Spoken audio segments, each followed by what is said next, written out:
Entonces allí viene un tema importante y es cómo son esas pérdidas económicas, anticipar antes de tratar, cómo esos muestros de aire y esas PCRs cuantitativas e inteligencia artificial van a generar una vigilancia sanitaria predictiva. Esto es lo que nosotros nos encontramos cuando empezamos a hacer los muestreos y lo que pasa a través del tiempo. Entonces nosotros a través del tiempo podemos monitorear la fecha, viene en el eje X y en el eje Y vienen lo que se llaman las unidades arbitrarias que expresan una cantidad de patógenos en un momento dado del tiempo y con eso también crear las líneas base, ¿no? Entonces sería las líneas bases operativas y las líneas de base crítica que nos van a decir si esa concentración de microorganismos puede generar una enfermedad más adelante o no y cómo se construyen los riesgos de aquí en adelante. Entonces acá vemos un panorama de microorganismos que me interesa vigilar, que me interesa trabajar y aquí vemos el caso de cerdos, por ejemplo, cuando hay una cuantificación de patógenos de acuerdo con las estaciones o las unidades de tiempo. Entonces aquí lo podemos trabajar en una parte lineal o en una parte logarítmica si quiero comparar varias unidades en varios tiempos y patógenos que se disparan frente a otros, la unidad logarítmica me da un punto más homogenizado de todo lo que pudiera existir. Entonces aquí tenemos microorganismos importantes como micoplasmas, Streptococcus suis, Glasserella, Pasteurella, APP, tenemos Bordetella también bronquiséptica, todos estos muy responsables de entidades respiratorias, Streptococcus suis con otras manifestaciones, pero también tenemos importantes como circovirus porcino y tenemos Mycoplasma ioneumoniae y el Eosinoviae. Todos entonces los puedo monitorear y puedo señalar cuál quiero ver. Aquí en el caso de estas cuantificaciones vemos que en temas de unidades arbitrarias pues empiezan a figurar algunos de manera importante como Mycoplasma ioneumoniae y Actinobacillus pleuropneumoniae, que es frecuente encontrar este tipo de microorganismos a nivel de producción porcina y empiezan a aparecer algunos patrones, entonces ya nos empezamos a enfocar en ciertos patógenos y mirar cómo estos patrones empiezan a aparecer, entonces vemos cómo se empieza a disparar de forma importante en la primera parte de la gráfica, el tema de Pasteurella, por ejemplo, y luego empieza también a acompañarse en algún momento de una cepa de influenza porcina, donde aparece también un patrón importante más hacia el lado final de la gráfica. Entonces empiezo a entender cómo es la circulación de patógenos de acuerdo con la fecha y esto me permite a mí establecer estrategias. Por ejemplo, si yo tengo en el caso de Pasteurella multósida, pues puedo establecer también cómo aislar esa Pasteurella multósida, cómo hacer también unos antibiogramas y cómo tratar efectivamente esa Pasteurella multósida. Ahí en el caso de influenza, pues determinar cuáles son las estrategias de bioseguridad y de vacunación si llegasen a existir, de cómo poder controlar este microorganismo, pero veo también que hay otra circulación de patógenos que pueden ser un problema futuro y que están ahí latentes, esperando alguna inmunosupresión del animal porque están circulando, entonces ya dejan de ser una línea base y se pueden convertir ya en una línea ya no de base operativa, sino de crítica, y ya esa crítica me eleva el riesgo. Entonces, mantenerlos a ellos vigilados, porque garantizando esa vigilancia, al final puedo establecer herramientas para poderlas mitigar. Aquí tenemos entonces una gráfica ya cambiando al tema de aves, tenemos una gráfica con la identificación de la cepa bronquitis G123 y lo que vemos acá es que durante el tiempo se venía monitoreando desde el 28 de abril del 2024, vemos que estaba realmente controlada, pero ya hace un pico alrededor del 26, entre el 12 y el 26, más hacia el 25, y luego hace una caída, pero ella va y viene, fluctúa, y hasta que llega y hace porque encuentra las condiciones favorables en el ambiente, porque encuentra también diseminadores y también encuentra portadores, y ella hace un pico de forma importante, y aquí es ya cuando se empieza a categorizar de acuerdo a todos los algoritmos y todo lo que se ha establecido en la tecnología de Metabix, y ya pasamos de una línea de base operativa a una línea de base crítica y a un riesgo alto, que ese riesgo alto lo que me está determinando es que con esa concentración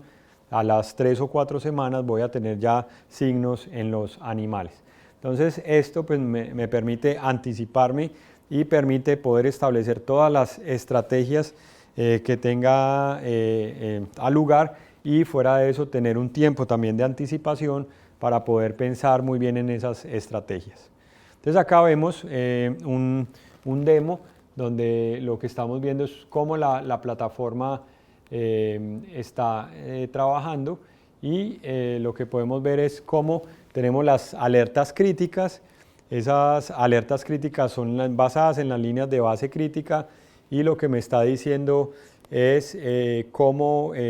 granja es, está diciendo también qué lote es, todo el tema del nivel crítico que tengo, el nivel operativo que tengo, y a partir de donde, basado en los datos de esa propia granja, tengo un nivel 4, que es un nivel correspondiente a un nivel bastante crítico, que me va a determinar que seguramente va a haber un problema de campo, porque está circulando en gran cantidad, y esa gran cantidad me está diciendo que al final voy a tener una enfermedad sí o sí. Este el caso era con Mycoplasma iorrinis, y acá entonces lo que vamos a hacer es hacer el seguimiento y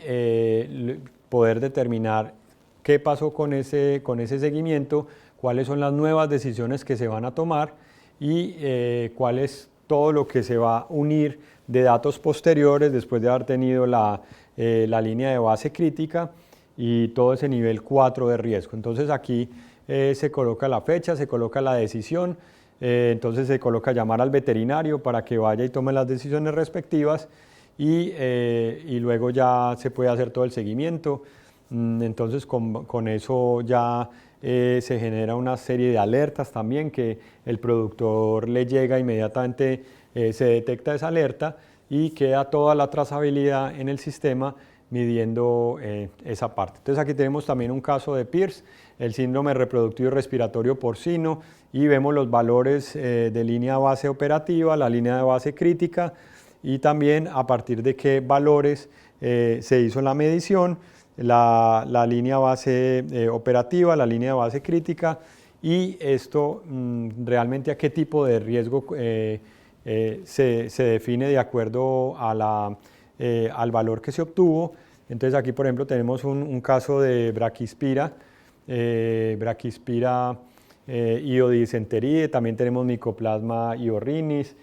vamos viendo los distintos patógenos y vamos también viendo los niveles distintos de riesgo que se va generando. Entonces vemos allí un incremento importante, y con todo este cuadro de mando, con todo esto, pues puedo yo tener monitoreados todos los patógenos y puedo dar lugar al entendimiento de qué está pasando con mi dinámica epidemiológica en una sola plataforma. Y puedo entender qué es lo que está pasando a través del año. Por ejemplo, una visita técnica es mucho más preciso mostrar este tipo de información a decir es que yo me acuerdo que hace un año hubo un brote de tal cosa y el año pasado hubo uno de tal otra, y de pronto se me olvidaron 4 episodios importantes y solamente estoy mostrando las enfermedades, no estoy mostrando qué pasó con las infecciones ni qué estoy mostrando con la presión de infección. Bien, entonces después de haber mostrado este demo, lo que vemos también es cómo la predicción me permite entender a través de correlaciones qué está pasando en el alistamiento de los galpones versus al final de la salida de los pollos. Esto fue un caso muy importante porque se hicieron mediciones desde lotes anteriores y desde las 2 semanas antes de que llegaran los pollos nuevos al galpón. Entonces salieron las aves, se hizo todo el tema de aseo, limpieza, desinfección, lo que es el tiempo de descanso sanitario, y 2 semanas antes de que llegaran los pollos se hicieron mediciones, 1 semana antes, y luego semana 1 de producción, 2, 3, 4, hasta que se fueron las aves a sacrificio y se tomó de forma importante los muestreos en aire y lo que la empresa también reportaba era un alto decomiso de aves por problemas de aerosaculitis.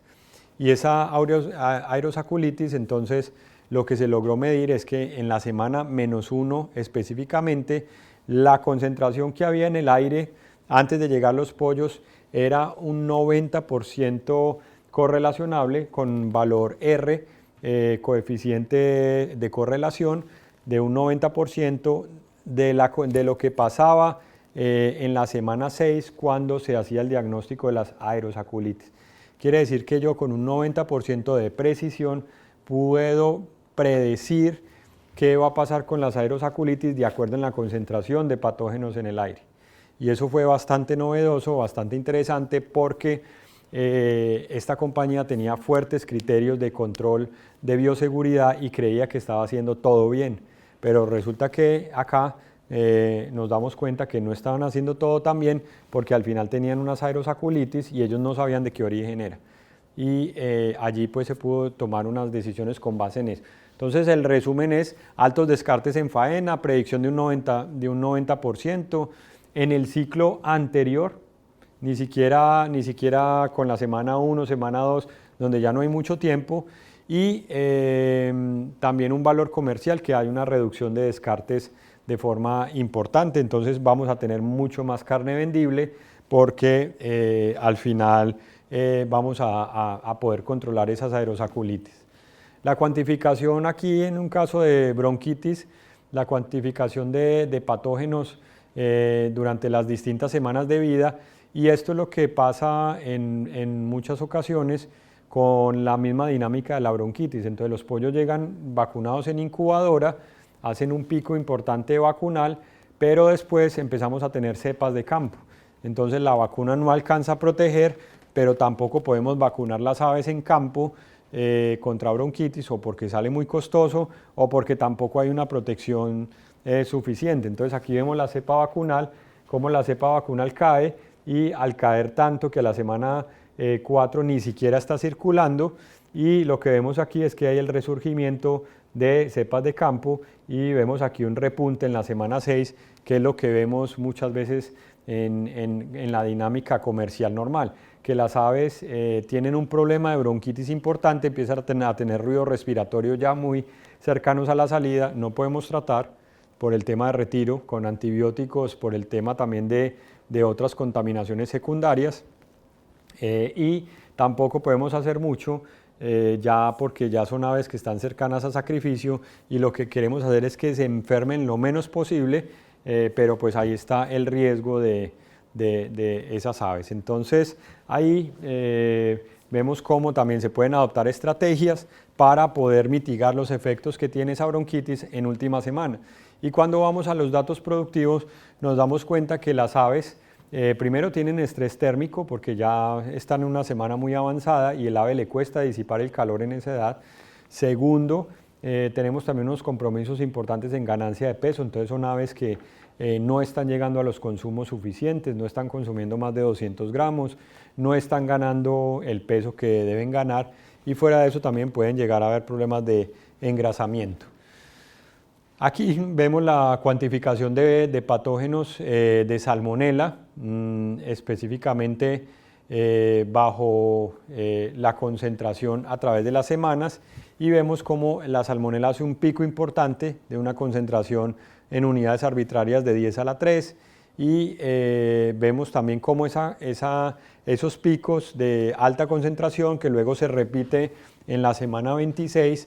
tienen una buena relación con predecir los eventos de mortalidad. Entonces, cuando tengo una importante concentración acá, lo que empiezo a darme cuenta es que la mortalidad empieza a crecer a las 2 semanas siguientes. Entonces tengo un pico de mortalidad importante que coincide con este pico acá y que coincide también con la fisiopatología de la enfermedad. Cómo la enfermedad va generando inicialmente la presión de infección, la infección y luego la enfermedad. Y vemos cómo esto pues ocasiona un pico de mortalidad importante, pero que se viene sosteniendo en el tiempo, y lo que vemos acá es que ya la concentración del patógeno baja, pero recordemos que la salmonela se esconde dentro de la célula del hospedero y ella aprovecha cualquier momento de inmunosupresión para poder salir y poder volver otra vez a generar el ciclo y ser eliminada por heces, y luego las heces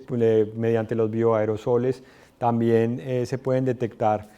a través de la tecnología, y esto hace que sea muy viable la cuantificación del patógeno, no solamente respiratorio, sino patógenos que se volatilizan desde la parte de heces y de cama hacia el aire, ¿cierto? Entonces, muchas veces, por ejemplo, se ha cuestionado si la E. coli viene desde la parte intestinal o si viene desde la parte respiratoria, y es precisamente entender cómo es esa vía de ingreso de esos patógenos a través del tiempo.